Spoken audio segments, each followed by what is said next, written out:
নির্বাচন এলে জনপ্রতিনিধিরা প্রতিশ্রুতি দেন মানুষের দুর্ভোগ লাঘবে একটি ব্রিজ করে দেবেন, কিন্তু সংসদ, উপজেলা ও ইউনিয়ন পরিষদ নির্বাচন যায় প্রতিশ্রুতির বাস্তবায়ন দেখেনি ঠাকুরগাঁও সদর উপজেলার 10 গ্রামের মানুষ। নিত্যদিনের যাতায়াত হচ্ছে বাঁশের সাঁকোতে। এদিকে এলজিইডি বলছে ব্রিজ নির্মাণের জন্য প্রস্তাব পাঠানো হয়েছে। ঠাকুরগাঁও থেকে মোহাম্মদ লুৎফর রহমান মিঠুর পাঠানো রিপোর্ট। বাঁশের এই সাঁকোয় ভরসা ঠাকুরগাঁও সদর উপজেলার আকচা ইউনিয়নের পালপাড়া এলাকার টাঙ্গন নদীর দুই পারের মানুষের। প্রতিদিনের নানা প্রয়োজনে এই সাঁকোতেই পারাপার করতে হচ্ছে 10 গ্রামের প্রায় 20,000 মানুষকে। স্থানীয়দের নিজস্ব অর্থায়নে তৈরি এই সাঁকো সারা বছর কাজে আসলেও বর্ষা মৌসুমে অকেজো হয়ে পড়ে।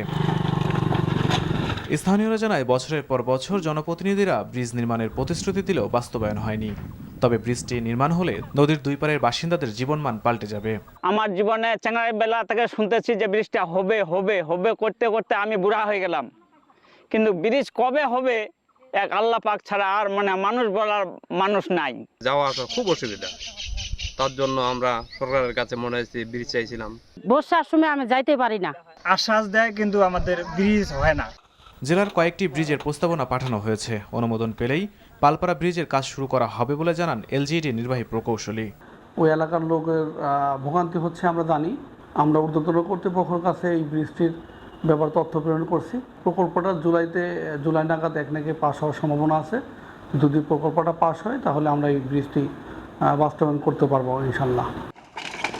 দ্রুত ব্রিজ নির্মাণ করে জনগণের ভোগান্তি কমাতে পদক্ষেপ নেবে প্রশাসন, এমনটাই আশা সকলের।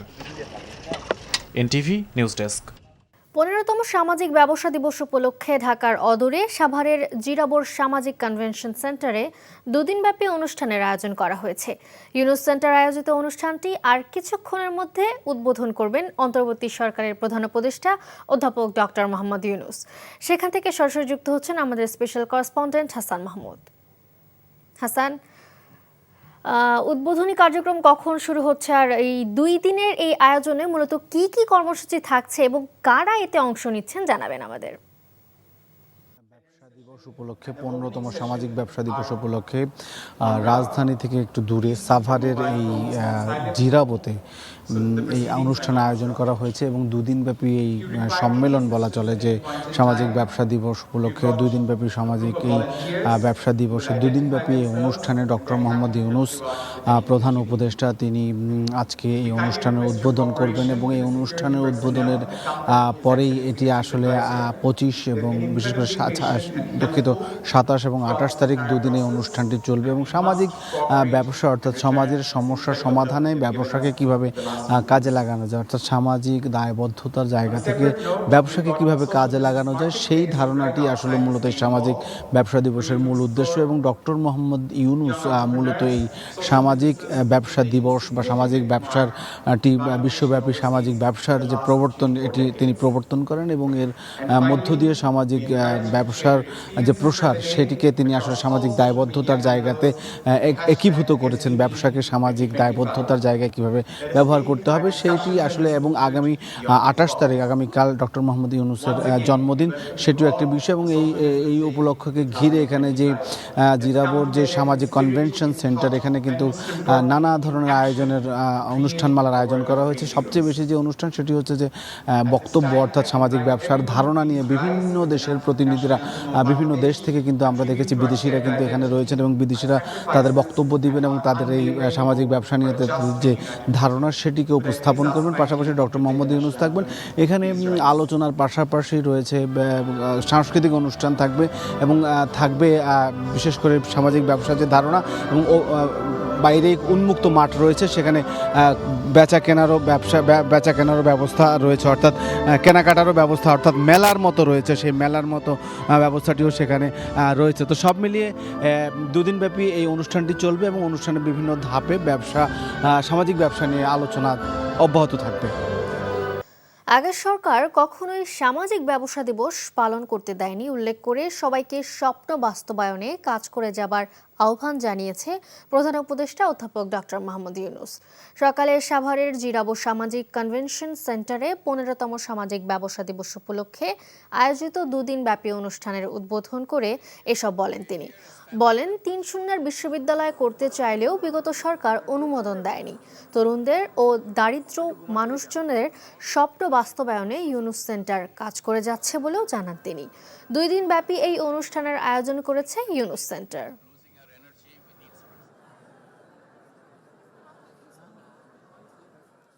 Not because we are not ready, because government will not allow to make it happen. What a strange way. This is nothing to do with anything government should worry about. But we were not allowed to hold this. So this is the first time we are holding Social Business Day in this facility. We spent a lot of money, a lot of energy, a lot of time behind it to design things how it should be because it's our dream thing.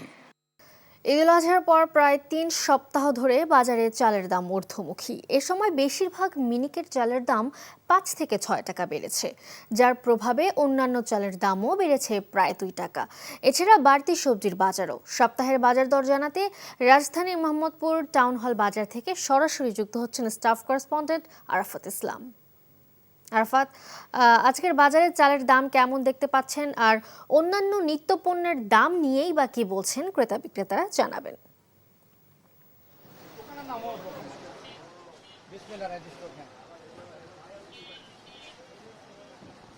কোরবানির ঈদের ছুটির পর থেকেই কিন্তু হঠাৎ করে চালের বাজারে ঊর্ধ্বগতি, যেটি আমরা দেখতে পেয়েছিলাম কোরবানির ঈদের আগ দিয়ে কিন্তু একটি বাড়তি প্রবণতা ছিল। তবে আশা করা হচ্ছিল যে বড় মৌসুমের যে ধান রয়েছে সেটি বাজারে আসলে বা বড় ধানের যে নতুন চাল সেটি বাজারে আসলে দাম কমে যাবে, কিন্তু তার ক্ষেত্রে আমরা উল্টো প্রবণতা দেখতে পাচ্ছি। বিক্রেতারা আমাদেরকে যেমনটি জানিয়েছেন যে ঈদের পর থেকে গত এই 3 সপ্তাহে সবচেয়ে বেশি যে চালের যে দামটি বেড়েছে সেটি হচ্ছে গিয়ে মিনিকেট চাউল। যেহেতু সরু চালটি বেশি বিক্রি করা হয় প্রক্রিয়াজাতকরণের মধ্য দিয়ে, এই চালটি কেজি প্রতি প্রায় 6 থেকে 7 টাকা পর্যন্ত বৃদ্ধি পেয়েছে এবং মানভেদে কোনো কোনো ক্ষেত্রে 8 টাকা পর্যন্ত বৃদ্ধি পেয়েছে বলে তারা আমাদেরকে জানাচ্ছেন। এবং সরু চালের পাশাপাশি মাঝারি এবং মোটা যে চাউলগুলো রয়েছে সেগুলোও কিন্তু মাঝারি চালের ক্ষেত্রে 3 থেকে 4 টাকা এবং মোটা চাউল 2 থেকে 3 টাকা পর্যন্ত কেজিতে বেড়েছে, যার ফলশ্রুতিতে কিন্তু বাজারে এর একটি নেতিবাচক প্রভাব পড়েছে। এবং বিক্রেতারা আমাদেরকে যেমনটি বলছেন, যেহেতু ধানের সংগ্রহের কোনো ঘাটতি নেই এবং বাজারে পর্যাপ্ত পরিমাণে কিন্তু ধানের চালের যে সরবরাহ সেটিও কিন্তু রয়েছে, তারপরে তাদেরকে বাড়তি দামে যেহেতু চাল ক্রয় করতে হচ্ছে তার ফলে কিন্তু বেশি দামে বিক্রি করতে হচ্ছে। এর কারণ হিসেবে তারা একটি কারণেই বলছেন, মিল পর্যায়ে যারা রয়েছেন তাদের এবং কোম্পানিগুলোর একটি যৌথ কারসাজি বা সিন্ডিকেটের কারণে মূলত এই চাল তারা বেশি দামে তাদের কিনতে হচ্ছে, তারা বেশি দামে ধান ক্রয় করার কথা বলছেন, যার ফলে কিন্তু বাজারে চালের দাম বেড়েছে। এছাড়া অন্যান্য যে সকল সবজি রয়েছে সেগুলো কেজি প্রতি 15 থেকে 20 টাকা পর্যন্ত বেড়েছে। তো সব মিলে এখন মতো এই ছিল আমার কাছে আজকে শুক্রবার ছুটির দিনের বাজার দরের সর্বশেষ আপডেট। ধন্যবাদ। জানছিলাম রাজধানীর বাজার পরিস্থিতির খবর। অন্তর্বর্তী সরকারের দায় কোনো রাজনৈতিক দলের কাছে নয়, দেশের মানুষ ও জুলাই যোদ্ধাদের কাছে বলে জানিয়েছেন ইনকিলাব মঞ্চের মুখপাত্র শরীফ ওসমান হাদি। সকালে 8 আগস্ট নতুন বাংলাদেশ দিবস ঘোষণাকে প্রহসন উল্লেখ করে আয়োজিত সংবাদ সম্মেলনে এসব বলেন তিনি। বছরের নির্যাতনের চূড়ান্ত স্পার ঘটে গেছে 36শে জুলাই, 5ই আগস্ট, তারপরে 8ই আগস্ট আসলো কোত্থেকে? মানে এই বুদ্ধি ডক্টর ইউনূস সাহেবকে কে দিয়েছে? 8ই আগস্ট আসছে কোত্থেকে? আপনারা নিজেরও 8ই আগস্ট নামে কোনোদিন জানেন? আমার নাম দিয়েছে নতুন বাংলাদেশ। আমাকে বলেন তো, গত 10 মাসে এই বাংলাদেশে এমন কি সিগনিফিক্যান্ট পরিবর্তন করা গেছে? দিবস হবে একটা, ঐতিহাসিক 36শে জুলাই তথা 5ই আগস্ট। আমরা বলেছি সেটা আমাদের জাতীয় মুক্তি দিবস করেন অথবা দ্বিতীয় স্বাধীনতা দিবস করেন। সেকেন্ড রিপাবলিক, অনেকে বলে দ্বিতীয় স্বাধীনতা হয় না, ফ্রান্সে এখন 5th রিপাবলিক চলতেছে। খুলনায় রেলের জমি দখল করে গড়ে উঠছে ব্যবসা প্রতিষ্ঠান সহ নানা স্থাপনা। পথ পরিবর্তনের পর একটি চক্র দখল উৎসবে মেতে উঠেছে বলে স্থানীয়দের অভিযোগ। কেউ কেউ বলছেন শেখ পরিবার আত্মগোপনে গেলেও তাদের লোকজন স্থানীয় রাজনৈতিক দলের নেতাকর্মীদের ম্যানেজ করে এসব করছে। খুলনার বর্ষিয়ান রাজনীতিবিদরাও ক্ষুব্ধ এমন কর্মকাণ্ডে। রেলওয়ে বলছে তারা দ্রুত অভিযান চালাবেন। আজিজুল ইসলামের ক্যামেরায় খুলনা থেকে মোহাম্মদ আবু তৈয়বের পাঠানো রিপোর্ট। 5 আগস্টের পর স্বৈরাচারের পতন হলে আত্মগোপনে চলে যায় তাদের দোসররা। খুলনার চিত্র কিন্তু পাল্টায়নি। খুলনার শেখবাড়ির আশীর্বাদ পুষ্টরা খোলস পাল্টে মিশে যাচ্ছে অন্যান্য দলের সাথে। নতুন করে শুরু করেছে তাদের কর্মকাণ্ড। লোকচক্ষুর আড়ালে জমি দখলের অভিনব পদ্ধতি। খুলনা যশোর রোডের পার হাউস মোড়ে রেলের জমির উপর প্রথমে রাজনৈতিক দলের বিশাল বিলবোর্ড টাঙানো হয়, আর পেছনে চলছে জমি দখল করে মার্কেট নির্মাণ। এছাড়া রেলের জমির উপর তৈরি করা হচ্ছে স্কুল, ব্যবসা প্রতিষ্ঠান সহ নানা স্থাপনা। সবকিছু হচ্ছে প্রকাশ্যে, দেখার যেন কেউ নেই। কোয়ার্টারের সামনে কিন্তু লিস্ট দেওয়ার এখতিয়ার নেই। তারপরে এরা কিভাবে এখতিয়ার করবে, কোয়ার্টারগুলো উঠেছে তারাই জানে কোন আইনে উঠেছে। এখানে কোনো দোকানপাট ছিল না, তারপর ওই বাজা মাজা বেচে ওই যেভাবে উঠেছে। এই 2002 সালে কেডিএ ও রেলের যৌথ অভিযানে বুলডোজার দিয়ে গড়িয়ে দেওয়া হয় অবৈধ স্থাপনা। এবার সেই জায়গায় বালু ফেলে ভরাট করে নতুন করে মার্কেট নির্মাণ শুরু হয়েছে। এতে ক্ষুব্ধ প্রতিক্রিয়া ব্যক্ত করেছেন রাজনৈতিক দলের নেতৃবৃন্দ ছাড়াও সুশীল সমাজের প্রতিনিধিরা। শেখবাড়ির হয়ে সেই মাসুলি চালাচ্ছে, পিছনে আবার আর এক রাজনৈতিক প্ল্যাটফর্ম আছে। পাটাতন চেঞ্জ হয়েছে, যাতাই তো তার চেয়ে আরো ব্যাপারে আরো বেশি চাঁদাবাজি হচ্ছে। এরকমের অপকর্ম, এরকমের তুগলকি কাণ্ড আমরা দেখতে চাই না। অসাধু কর্মকর্তারা যদি এর সঙ্গে জড়িত থাকেন, আছেন নিশ্চয়ই, তাদেরকে আইনের আওতায় আনতে হবে, জবাবদিহিতার আওতায় আনতে হবে। দখল বাণিজ্য ভয়াবহ আখ্যা দিয়ে দ্রুত যৌথ বাহিনীর অভিযানের দাবি সাবেক সংসদ সদস্য ও বিএনপি নেতা নজরুল ইসলাম মঞ্জুর। যে দখল করবে, যে সরকারি সম্পদ বিনা অনুমতিতে গ্রহণ করবে এবং তা নিয়ে বেচাকেনা করবে, সেই মার্কেট তো অবৈধ। এইগুলো ভেঙে চুরে চুরমার করে দিতে হবে। এই সমস্ত লোক যারা রাজনৈতিক হাতিয়ার হিসেবে ব্যবহার, পলিটিক্সকে হাতিয়ার ব্যবহার করছে, তাদেরকে ধরতে হবে, তাদেরকে নিষ্ক্রিয় করতে হবে। এই ব্যাপারে আমার জানা নাই। আমরা ওখানে উচ্ছেদে গেছিলাম, ডিসি মহোদয় একজন ম্যাজিস্ট্রেট দিয়েছিল, তারপর আমাদের বিভাগীয় ভূসম্পত্তি কর্মকর্তা মহোদয় ভিডিও ছিল, কিন্তু ওই দিন চলে আসছে। বর্তমানে দখল প্রক্রিয়া দেখে নগরবাসী মনে করছেন নতুন করে সেই এরশাদ শিকদারের আবির্ভাব হয়েছে। NTV news desk. বাংলাদেশের আপত্তি উপেক্ষা করে দেশের বিভিন্ন সীমান্ত দিয়ে পুশিন অব্যাহত রেখেছে ভারতীয় সীমান্তরক্ষী বাহিনী বিএসএফ। মৌলভীবাজারের 2 সীমান্ত দিয়ে গতকালও পুশিন করা হয়েছে অন্তত 25 জনকে। এ বিষয়ে বিস্তারিত জানাতে সরাসরি যুক্ত হচ্ছেন staff correspondent SM Umed Ali. Umed, সীমান্তে পুশিন ও বিজিবির নজরদারি সম্পর্কে জানাবেন আমাদের।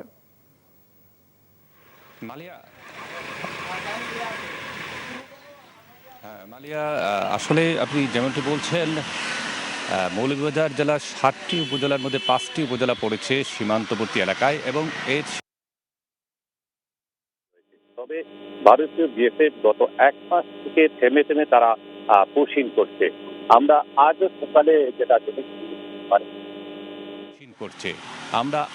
সকালে যেটা জেনেছি মানে মৌলভীবাজারের বড়লেখা উপজেলার লাতু সীমান্ত দিয়ে 10 জন নারী শিশুকে পুশিন করেছে বিএসএফ। তাদের সাথে স্থানীয়রা যেটি কথা বলেছেন সেই অনুযায়ী আমরা যেটা জেনেছি যে তাদেরকে বিএসএফ ক্যাম্পে রাখা হয়েছে প্রায় 1 সপ্তাহ অধিক সময় থেকে। তারপর গভীর রাতে এখানে পুশিন করেছে। একই অবস্থায় বিভিন্ন সীমান্ত দিয়ে এভাবে বিএসএফ পুশিন করছে। গতকালকের যে কথাটি আপনি বলেছেন শ্রীমঙ্গল এবং কমলগঞ্জ দিয়ে 25 জন, তাদের সাথেও আমরা যে কথাটা বলেছি তারা আমাদেরকে যেটি জানিয়েছেন সীমান্তের ওপারে প্রায় 1000 খানেক বাংলাদেশি নাগরিক, তারা সেখানে বিএসএফ ক্যাম্প এবং ওখানকার ভারতীয় স্কুল, প্রাইমারি স্কুলে তাদেরকে আটকে রাখা হয়েছে এবং কিছুদিন পর তারা কিছু করে তারা পুশিন করছে বাংলাদেশ ভিতর দিয়ে। এবং তারা যেটি বলেছেন এখানে মানবতর তারা জীবনযাপন করছেন এবং খাওয়া দাওয়াতে অত্যন্তভাবে তারা কষ্টকর অবস্থায় আছেন। তো এই অবস্থা আমাদের সীমান্তবর্তী এলাকায় যে 272 কিলোমিটার এলাকা জুড়ে এই অবস্থা বিরাজ করছে। মালিহা, আগের সরকার কখনোই সামাজিক ব্যবসা দিবস পালন করতে দেয়নি উল্লেখ করে সবাইকে স্বপ্ন বাস্তবায়নে কাজ করে যাবার আহ্বান জানিয়েছে প্রধান উপদেষ্টা অধ্যাপক ডক্টর মোহাম্মদ ইউনূস। সকালে সাভারের জিরাবো সামাজিক কনভেনশন সেন্টারে 15তম সামাজিক ব্যবসা দিবস উপলক্ষে আয়োজিত দুদিনব্যাপী অনুষ্ঠানের উদ্বোধন করে এসব বলেন তিনি। ধ্বংস নয়, মানবতার পৃথিবী গড়ারও আহ্বান জানান প্রধান উপদেষ্টা। রিপোর্ট করছেন হাসান মাহমুদ।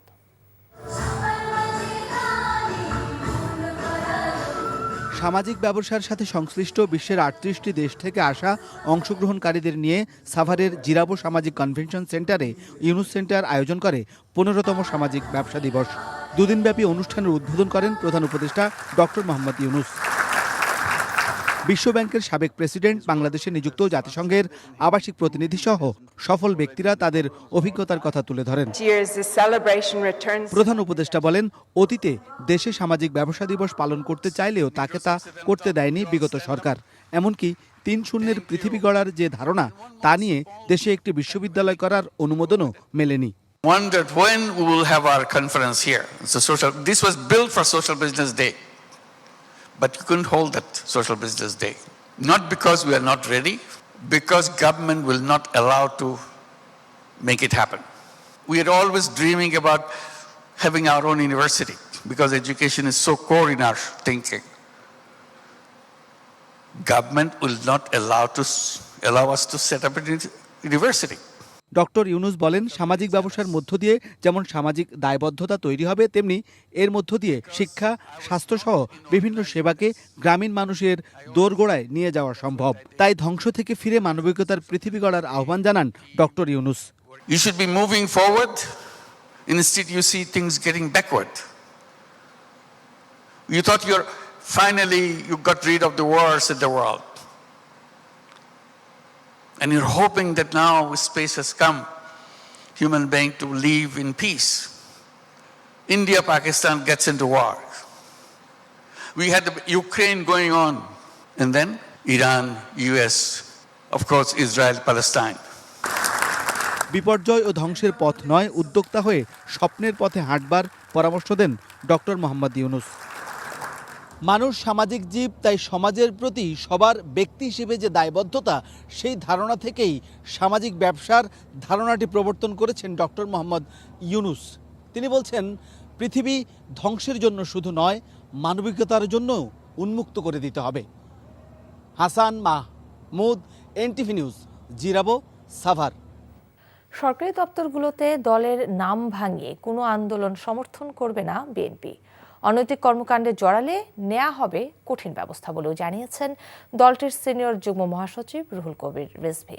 রাজধানীর পল্টনে বাংলাদেশ পূজা উদযাপন ফ্রন্ট ঢাকা মহানগর আয়োজিত রথযাত্রা উপলক্ষে আলোচনা সভায় এসব কথা বলেন তিনি। বলেন, উদ্দেশ্যপ্রণোদিতভাবে একটি সুবিধাবাদী চক্র বিএনপির নাম ভাঙিয়ে নানা অপকর্ম করছে। এ ব্যাপারে দলীয় নেতাকর্মীদের কঠোর নির্দেশনা দেন রিজভী। এ সময় তিনি আরও বলেন, 16 বছরের কঠিন পথ পেরিয়ে এখন সময় এসেছে সুস্থ ধারার রাজনীতি করার। গণতন্ত্র পুনঃপ্রতিষ্ঠায় অন্তর্বর্তী সরকার প্রয়োজনীয় সংস্কার শেষে যৌক্তিক সময়ে জাতীয় নির্বাচনের আয়োজন করবে, এমন প্রত্যাশার কথা জানান রুহুল কবির রিজভী। অনেকে নাম ভাঙিয়ে অনেক কিছু করছে। এই যে আমরা শুনেছি ইনকাম ট্যাক্স অফিস এবং ইনকাম ট্যাক্স, এইখানে একজন ব্যক্তি বিএনপির নাম ভাঙিয়ে আন্দোলন করছেন, এই আজকে চেয়ারম্যানকে সরাবেন, কালকে এই করবেন। এটা কেন? তাকে কে দায়িত্ব দিবে? আমি তো সিনিয়র যুগ্ম মহাসচিব, আমি তো জানি না। বিভিন্ন ক্ষেত্রে বিভিন্ন ডিপার্টমেন্টে এই ধরনের একটা সুবিধাবাদী গোষ্ঠী, একটা চক্র, তারা নানাভাবে বিভ্রান্ত করার চেষ্টা করছে। এই ব্যাপারে সবাইকে সতর্ক থাকতে হবে। পরীক্ষার প্রথম দিনে অসুস্থ মাকে হাসপাতালে পৌঁছে কেন্দ্রে দেরিতে আসা শিক্ষার্থীর পরীক্ষা নেয়ার বিষয়টি বিবেচনাধীন বলে জানিয়েছেন প্রধান উপদেষ্টার প্রেস উইং। তারা জানায়, বিষয়টি ইতিমধ্যে কর্তৃপক্ষের নজরে এসেছে। এ নিয়ে আজ শুক্রবার প্রধান উপদেষ্টার ভেরিফাইড ফেসবুক পেজে একটি পোস্ট দেয়া হয়েছে। পোস্টে বলা হয়, শিক্ষা উপদেষ্টা CR আবরার বলেছেন, মানবিক বিবেচনায় ওই শিক্ষার্থীর বিষয়টি গুরুত্বের সঙ্গে দেখা হচ্ছে। বাংলা প্রথম পত্রের পরীক্ষা নেয়ার বিষয়টি পাবলিক পরীক্ষা গ্রহণ সংক্রান্ত আইন ও বিধির আলোকে সমাধানের চেষ্টা করা হচ্ছে। শিক্ষা উপদেষ্টা বলেছেন, মেয়েটির দুঃসময়ে আমরাও সমব্যথী। চলতি বছরের HSC পরীক্ষার প্রথম দিনে অসুস্থ মাকে হাসপাতালে পৌঁছে দিয়ে রাজধানীর সরকারি মিরপুর বাংলা কলেজ কেন্দ্রে যেতে দেরি হওয়ার কারণে পরীক্ষা দিতে পারেননি এক শিক্ষার্থী। পরীক্ষা না দিতে পেরে ওই শিক্ষার্থী কান্নায় ভেঙে পড়েন। এই ছবি ও ভিডিও সামাজিক যোগাযোগ মাধ্যমে ছড়িয়ে পড়লে বিষয়টি নিয়ে গণমাধ্যমে সংবাদ প্রকাশিত হয়। কোরবানির ঈদের পর থেকে ফের ঊর্ধ্বমুখী চালের বাজার। গত 3 সপ্তাহে কেজিতে 6 থেকে 7 টাকা পর্যন্ত বেড়েছে চালের দাম। ভরা মৌসুমেও দাম বাড়ার কারণ হিসেবে বিক্রেতারা মিল মালিকদের কারসাজির কথা বলছেন। বর্ষার শুরুতেই চড়া সবজির বাজার, মাছের দামেও নাভিশ্বাস ক্রেতাদের। তবে ডিম সহ সব ধরনের মাংসের দাম স্থিতিশীল রয়েছে। আরাফাত ইসলামের রিপোর্ট। গত কয়েক সপ্তাহ ধরেই লাগামহীন চালের বাজার। বড় মৌসুমের ধান সংগ্রহ শেষে নতুন চাল বাজারে আসলে সাধারণত দাম কমে, কিন্তু এবার উল্টো বেড়েছে দাম। মানভেদে সরু চাল কেজি প্রতি 6 থেকে 7 টাকা, মাঝারি ধরনের চাল 3 থেকে 4 টাকা এবং মোটা চাল 2 থেকে 3 টাকা পর্যন্ত বেড়েছে। চালের মজুত ও সরবরাহে কোনো ঘাটতি নেই। বিক্রেতাদের কাছে প্রশ্ন ছিল, তাহলে কেন বাড়ছে চালের দাম? কোম্পানিরা 1 কেজি চাইলে বাড়ে, ঠিক আছে, 8-9 টাকা বাড়ে, এই জন্য কেজি থেকে 7-8 টাকা বাড়বে। এটি তো মনে করেন পুরা সিন্ডিকেট। আলুর দরে বলতেছে মোকামালারা দাম বাড়াই দিছে, প্রত্যেক চাইলে আবার 4-5 টাকা করে চাল দাম বাড়াই দিছে। বাজারে ধানের অভাব নাই, চাউলের অভাব নাই, শুধুমাত্র সিন্ডিকেটের কারণে চালের দামটা বাড়তেছে। ভরা মৌসুমের 2 সপ্তাহের মধ্যেই উত্তাপ ছড়াতে শুরু করেছে সবজির বাজার। বেশিরভাগ সবজির ক্ষেত্রেই কেজিতে 10 থেকে 15 টাকা বেড়েছে বলে জানান বিক্রেতারা। প্রোডাকশনটা কম আর কি, সরবরাহটা কমে গেছে, এই কারণে সবজির দামটা একটু বাড়ছে। প্রত্যেকটাতে আর কি 10 টাকা 15 টাকা এরকম করে বাড়ছে আর কি। গত সপ্তাহে কম ছিল, এই সপ্তাহে বেশি মনে হইতেছে। সবজির বাজারে খুবই দাম বেশি, অনেক বেড়ে গেছে হঠাৎ করে। মাছে ভাতে বাঙালির নিত্যদিনের খাদ্য তালিকায় থাকা মাছের দামও বেশ চড়া। 1 কেজি ইলিশ কিনতে গুনতে হচ্ছে 2500 টাকা। এছাড়া অন্যান্য মাছের ক্ষেত্রেও কেজিতে 150 থেকে 200 টাকা পর্যন্ত দাম বেড়েছে। আমরা যারা মধ্যবিত্ত তাদের জন্য হচ্ছে যে অসহনীয় দাম, বিশেষ করে মাছের। আর ইলিশ তো হচ্ছে বলাই যায় না, হাতে দেওয়া যায় না, যেখানে 2400-2500 টাকা করে কেজি, যেটা আমাদের জন্য, যারা আমরা মধ্যবিত্ত তাদের জন্য মনে হয় ইলিশ একটা হচ্ছে বিলাসিতা। তবে কিছুটা স্বস্তি মিলছে ডিম ও মুরগির দামে। লাল ডিমের দাম 120 টাকা ও সাদা ডিম 110 টাকা ডজন। ব্রয়লার 160 টাকা আর সোনালী মুরগির দাম 300 টাকা কেজি। পাশাপাশি গরু ও খাসির মাংসের দাম অপরিবর্তিত রয়েছে। আরাফাত ইসলাম, এনটিভি নিউজ, ঢাকা। মৌলভীবাজারের বড়লেখা সীমান্ত দিয়ে নারী, শিশু সহ আরও 10 জনকে পুশিন করেছে ভারতীয় সীমান্তরক্ষী বাহিনী বিএসএফ। এ নিয়ে গত দুদিনের জেলার বিভিন্ন সীমান্ত দিয়ে 35 জনকে পুশিন করা হলো। ভোরে বড়লেখা সীমান্ত দিয়ে আরও 10 জনকে বাংলাদেশে ঠেলে দেয় বিএসএফ। স্থানীয়দের খবরে তাদের আটক করে থানায় হস্তান্তর করে বিজিবি সদস্যরা। পরিচয় শনাক্তের পর তাদেরকে স্বজনদের কাছে হস্তান্তরের কথা রয়েছে। এর আগে গতকাল মৌলভীবাজারের শ্রীমঙ্গলের কাকমারা ও কমলগঞ্জ উপজেলার ধলাই সীমান্ত দিয়ে নারী, শিশু সহ 25 জনকে বাংলাদেশে অনুপ্রবেশ করায় বিএসএফ। কোনো একটি দল মনে করছে তারা ক্ষমতায় এসে পড়েছে, তাই তারা সব জায়গায় দখলের পয়তারা করছে বলে মন্তব্য করেন গণ অধিকার পরিষদের সভাপতি নুরুল হক নূর। দুপুরে রাজধানীর ইনস্টিটিউশন অফ ডিপ্লোমা ইঞ্জিনিয়ার্স মিলনায়তনে জাতীয় ও স্থানীয় নির্বাচনে দলের কর্মকৌশল নির্ধারণে বিশেষ বর্ধিত সভায় তিনি বলেন, এমনভাবে চললে দেশে আবারও ফ্যাসিস্ট তৈরি হবে। বলেন, কোনো বিশেষ দলকে প্রাধান্য দেওয়ার মানসিকতা থেকে বের হতে হবে। সুষ্ঠু নির্বাচনের জন্য প্রশাসন কোনো নির্দিষ্ট দলের পক্ষে না থেকে যাতে শক্ত অবস্থানে থাকে, সেজন্য প্রধান উপদেষ্টার প্রতি আহ্বান জানান তিনি। এ সময় প্রার্থী দুর্বল বা সবল হোক, 300 আসনের প্রার্থী দেবে গণ অধিকার পরিষদ বলেও জানান তিনি।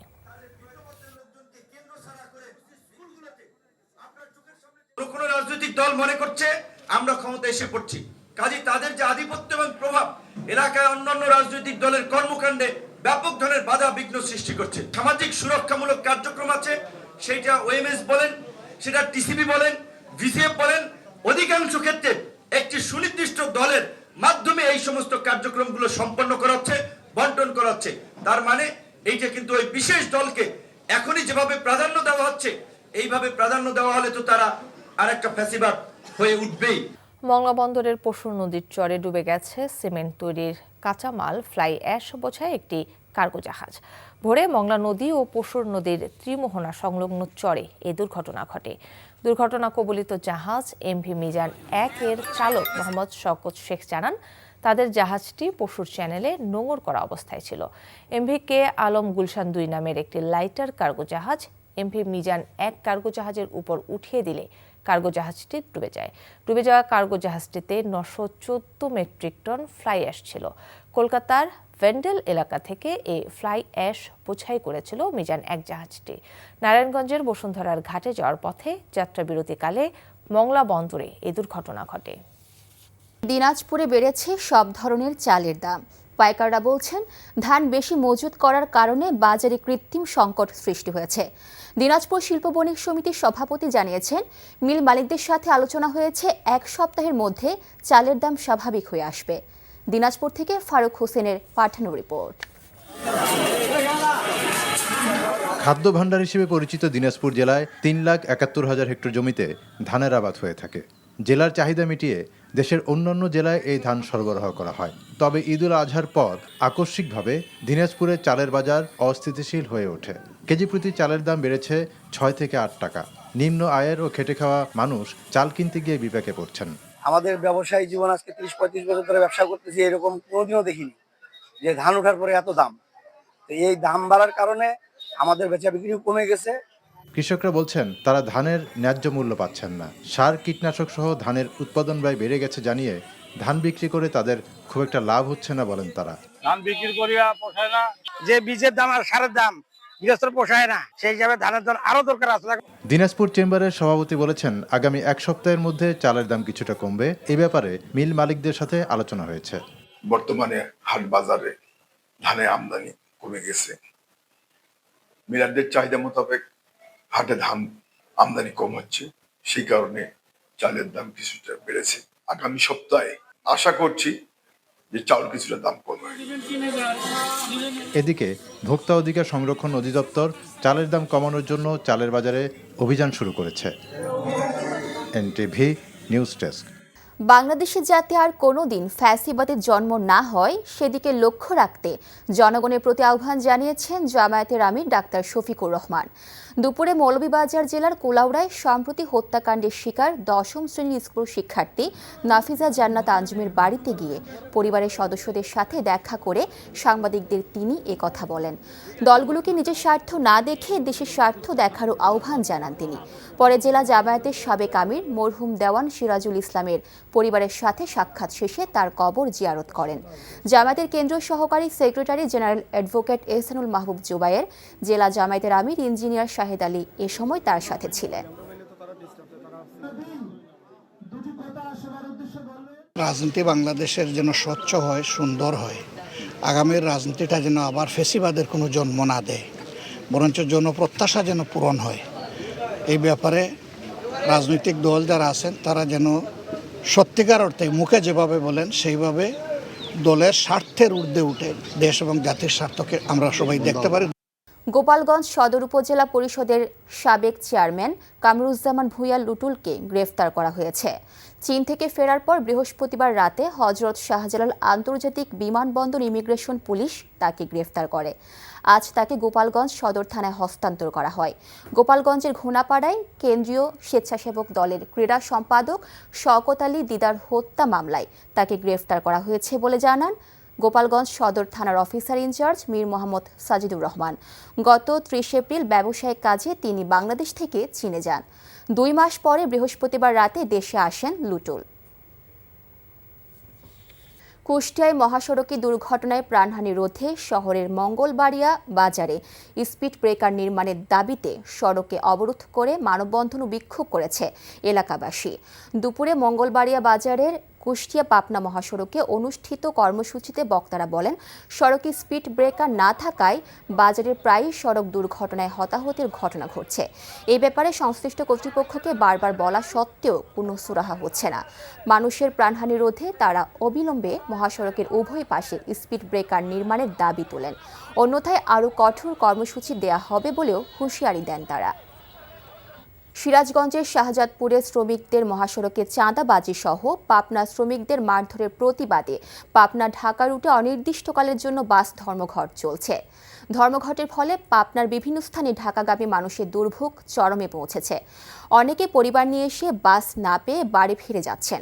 পাবনা জেলা মোটর মালিক ও শ্রমিকদের অভিযোগ, দীর্ঘদিন ধরে সিরাজগঞ্জ জেলার শাহজাদপুর উপজেলার মোটর মালিক ও শ্রমিকরা যৌথভাবে পাবনা থেকে ঢাকাগামী সব পরিবহনের শ্রমিকদের বিভিন্ন সময়ে মারধর সহ শারীরিক ও মানসিক নির্যাতন করে আসছে। গত বুধবার পাবনার এক শ্রমিককে মারধর করে শাহজাদপুরের বাস শ্রমিকরা। এর প্রতিবাদে এই ধর্মঘটের ডাক দেওয়া হয়েছে। উজান থেকে নেমে আসা পাহাড়ি ঢল আর ভারী বর্ষণে সিরাজগঞ্জে যমুনা নদীর পানি হু হু করে বাড়ছে। এতে ভাঙনের পাশাপাশি যমুনার তীরবর্তী অনেক নিচু এলাকা তলিয়ে যাচ্ছে। পানি উন্নয়ন বোর্ড জানায়, গত 24 ঘন্টায় সিরাজগঞ্জ শহর রক্ষা বাঁধ হার্ট পয়েন্টে 41 ও কাজীপুর মেঘাই পয়েন্টে 32 সেন্টিমিটার পানি বেড়েছে। এতে জেলা সদর ও কাজীপুরের বিভিন্ন স্থানে দেখা দিয়েছে নদী ভাঙন। পাশাপাশি তলিয়ে যাচ্ছে নিচু এলাকার বিস্তীর্ণ জনপদ। অনেকে নিচু স্থান ছেড়ে অন্যত্র আশ্রয় নিয়েছেন। তবে বন্যার কোনো আশঙ্কা এই মুহূর্তে নেই বলে পানি উন্নয়ন বোর্ড থেকে জানানো হয়েছে। ময়মনসিংহে বাংলাদেশ কৃষি বিশ্ববিদ্যালয়ের তাপসী রাবেয়া হলে র্যাগিংয়ের অভিযোগে 3 শিক্ষার্থীকে হল থেকে সাময়িক বহিষ্কার করেছে বিশ্ববিদ্যালয় প্রশাসন। বৃহস্পতিবার রাতে বিশ্ববিদ্যালয়ের ভারপ্রাপ্ত রেজিস্ট্রার ডক্টর মোহাম্মদ হেলাল উদ্দিনের স্বাক্ষরিত এক বিজ্ঞপ্তিতে এ তথ্য জানানো হয়। সাময়িক বহিষ্কৃতদের মধ্যে বিশ্ববিদ্যালয়ের কৃষি অনুষদের শিক্ষার্থী মারিয়া সুলতানা মিমকে 1 বছর এবং জোবায়দা জান্নাত সোহা এবং আশিকা রুশদাকে 6 মাসের জন্য হল থেকে বহিষ্কার করা হয়। তাপসী রাবেয়া হলের প্রভোস্ট অধ্যাপক ডক্টর ইশরাত জাহান শেলি জানান, প্রথম বর্ষের শিক্ষার্থী তাসনোভাকে গত 31 মে র্যাগিং করে অভিযুক্তরা। সাপ্তাহিক ছুটির দিনে চাঁদপুর বড় স্টেশন মাছঘাটে ক্রেতাদের ভিড় বেড়েছে। তবে সরবরাহ কম থাকায় দাম ক্রেতাদের নাগালের বাইরে। সেখানে আগে প্রতিদিন গড়ে 400 থেকে 500 মন ইলিশ বেচা কেনা হতো। বর্তমানে তা 50 থেকে 100 মনে এসে দাঁড়িয়েছে। ইলিশ ব্যবসায়ীরা জানান, ইলিশের মৌসুম চলছে, কিন্তু চাঁদপুরে পদ্মা মেঘনা নদীতে জেলেদের জালে ইলিশ কম ধরা পড়ছে। সারা দেশে চাঁদপুরের ইলিশের ব্যাপক চাহিদার অনুপাতে বাজারে মাছটির আমদানি কম। মাদকদ্রব্যের অপব্যবহার ও অবৈধ পাচার বিরোধী আন্তর্জাতিক দিবস উপলক্ষে সাভারে মানববন্ধন ও র্যালি অনুষ্ঠিত হয়েছে। দিবসটি উপলক্ষে কারিতাস স্পেনের সহায়তায় কারিতাস উদ্যম প্রকল্প বের করে সচেতনতামূলক বর্ণাঢ্য শোভাযাত্রা। পরে আড়াপাড়ার কামাল গার্মেন্টস রোডে অনুষ্ঠিত হয় মানববন্ধন। এ সময় মাদকের বিরুদ্ধে সচেতনতা বাড়ানোর পাশাপাশি প্রতিরোধ গড়ে তোলার আহ্বান জানানো হয়।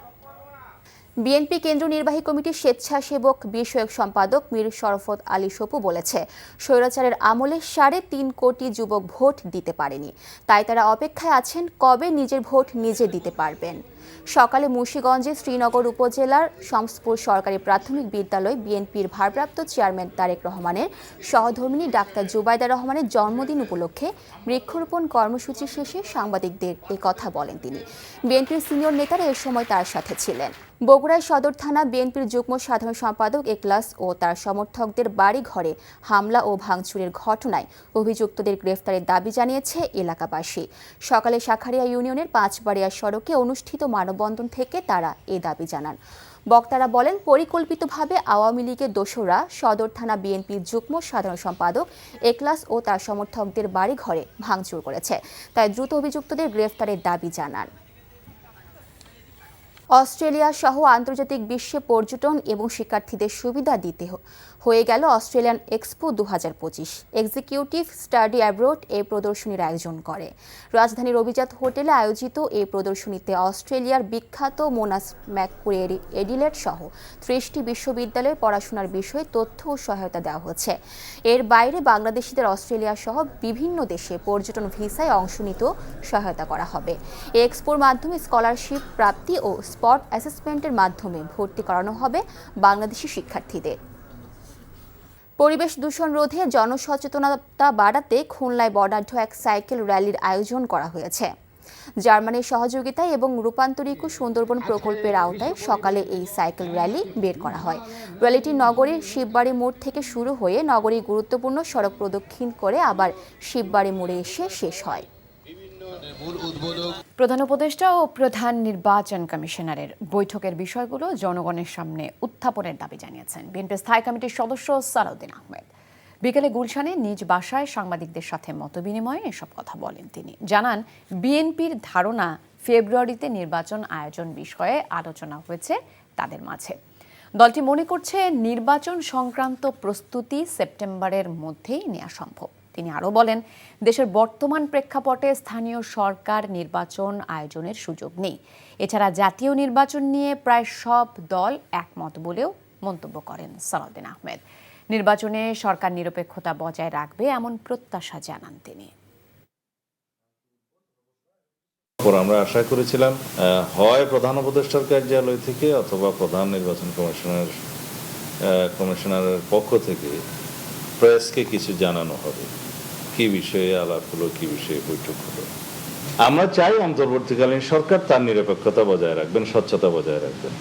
প্রহসনে নির্বাচন পরিচালনার অভিযোগে করা মামলায় সাবেক প্রধান নির্বাচন কমিশনার KM নুরুল হুদার দ্বিতীয় দফায় 4 দিনের রিমান্ড মঞ্জুর করেছে আদালত। 4 দিনের রিমান্ড শেষে দুপুরে তাকে ঢাকার চিফ মেট্রোপলিটন ম্যাজিস্ট্রেট আদালতে হাজির করে পুলিশ। এরপর মামলার সুষ্ঠু তদন্তের জন্য দ্বিতীয় দফায় ফের 10 দিনের রিমান্ড নিতে আবেদন করেন মামলার তদন্তকারী কর্মকর্তা শেরেবাংলা নগর থানার SI শামসুজ্জোহা সরকার।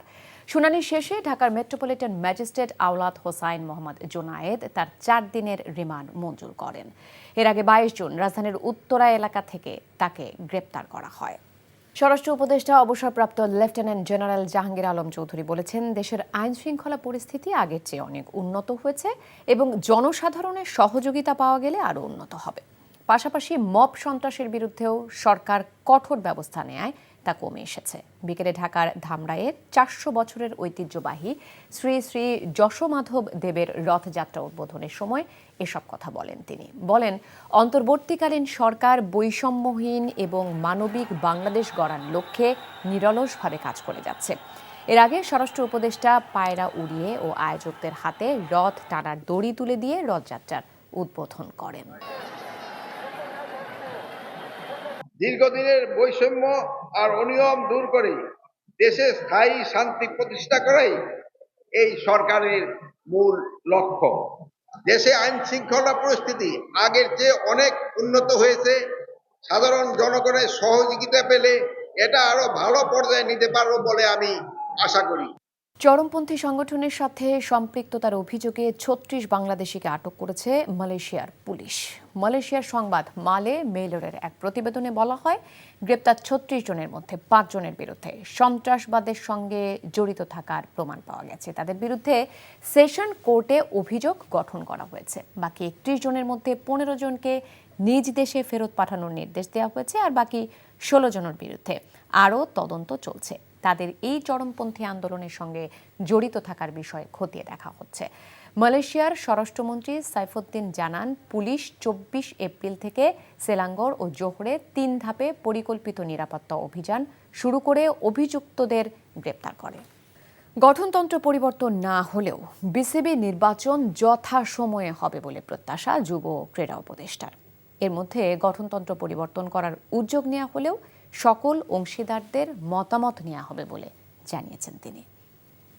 গঠনতন্ত্র সংশোধনের প্রসেসটা কি হবে এটা নিয়ে আমরা কাজ করছি, যে প্রসেসটা কি হবে এবং ডিসেন্ট্রালাইজেশনটা আসলে এমনভাবে করতে হবে যাতে করে কোনো স্টেক হোল্ডারের কোনো প্রকার ক্ষতি না হয়। নির্বাচন পেছানোর মতো কোনো দেখছি না আমরা। তবে তারপর আমরা আইসিসির সাথে কথা বলবো যে তখনকার পরিস্থিতি, বা এখন তার অক্টোবরের কথা আমি বলতে পারবো না যে কী পরিস্থিতি হয়, তবে যথাসময়ে নির্বাচন করার যেতে পারে আর কি। 3 ম্যাচ ওয়ানডে সিরিজ খেলতে শ্রীলঙ্কার উদ্দেশ্যে রওনা দিয়েছে সাদা বলের ক্রিকেটাররা। সিরিজ শুরুর আগেই আলোচনায় ওয়ানডে দল। 2 বছর পর দলে ফিরেছেন নাইম শেখ। এদিকে সাম্প্রতিক সময়ে ঘরোয়া ক্রিকেটে ভালো পারফর্ম করেও দলের জন্য বিবেচিত হননি সোহান মোসাদ্দেকের মতো খেলোয়াড়রা। আগামী 2 জুলাই প্রেমাদাসায় প্রথম ওয়ানডেতে মুখোমুখি হবে বাংলাদেশ শ্রীলঙ্কা। পরের 2 ম্যাচ যথাক্রমে জুলাইয়ের 5 ও 8 তারিখ। এই সিরিজে চোট কাটিয়ে দলে ফিরেছেন তাসকিন ও মোস্তাফিজ। শেষ 10 ওয়ানডের মধ্যে মাত্র 2 ম্যাচে জয় পেয়েছে বাংলাদেশ।